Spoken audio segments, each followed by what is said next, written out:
Hello friends, we are discussing presenter taxation for NR in a short form. हम short call पे presenter taxation का revise करेंगे last minute revise. Section 44B regular shipping business, then amount charged in India and amount received in India, or percentage of the gross profit, then 7.5%, no deduction, and section 28 to 43 shall not apply. Amount charged or amount received in India, then for carries of the passenger, livestock, mail or goods from any port, उसमें include demurrage charges और handling charges भी होंगे. Next section 172 ये भी compulsory है. Occasion of the shipping business, amount charge in India, only amount charged in India, and its percentage of the gross profit as 7.5%. Such income is taxable at the rate applicable to the foreign company पे rate applicable होगी. इसमें कुछ special point है कि master of ship को ना furnish करना पड़ेगा ROI विद द शिप को डिपार्चर करने से पहले उसको ROI फर्निश करना पड़ेगा. ROI जो है वो उसको फाइल कर सकता है within 30 days from departure of the ship. अगर EO satisfy हो जाता है कि it's not possible to file ROI before the departure of the ship and master of the ship has made a satisfactory arrangement for the payment of the tax filing, and EO shall pass assessment order within the 9 months from the end of the financial year in which ROI was filed.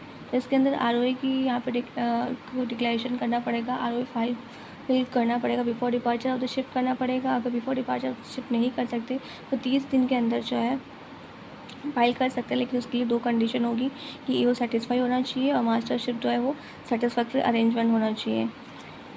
फिर next है section 44BBA aircraft business, then amount charge in India, amount received in India outside India, जो कि हमारा यहाँ पे लिखा हुआ है for carriage of the passenger, इसी के लिए सेम है. The amount charge in India और amount received in India 44BBA 5%. उसके बाद में 44BB ऑप्शनल है कि अब if business of the providing the services related to the supply of the plant and machinery or higher use in the prospecting, extraction and production of the mineral oil, no deduction, no set off. अगर excessive claim करना चाहता है lower profit then उसको maintain करना पड़ेगा accounts and audit, and उस पर gross profit की रेट लगेगी 10%.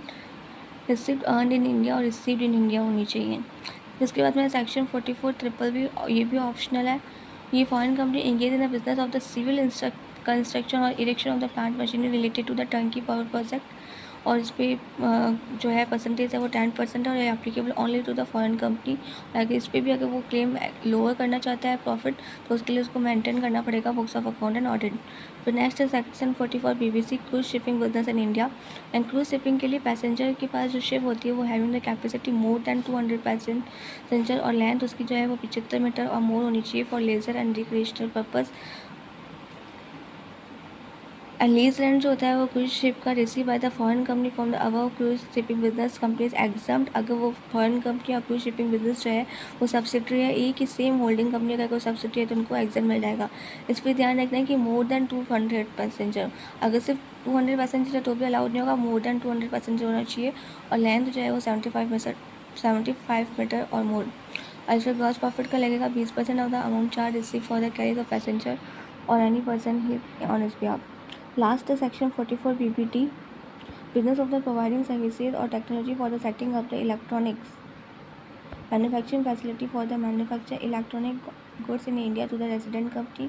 और इसके ऊपर लगेगी 25% of the amount charge received by NR or any person on his behalf पे, and no deduction, no set off and no undisclosed appreciation. तो प्रेजेंटर टैक्सेशन यहाँ पर साथ यहाँ पे प्रेजेंटर टैक्सेशन है जिसमें से 44B सेक्शन 44 भी रेगुलर शिपिंग का है तो उस पर 7.5%. सेक्शन 172 है तो उसके 7.5%. तो उसके बाद में 44BBA है. BBA तो ये से याद रख सकते हैं कि एयरक्राफ्ट है और एयरक्राफ्ट में 5%. उसके बाद 44BB है.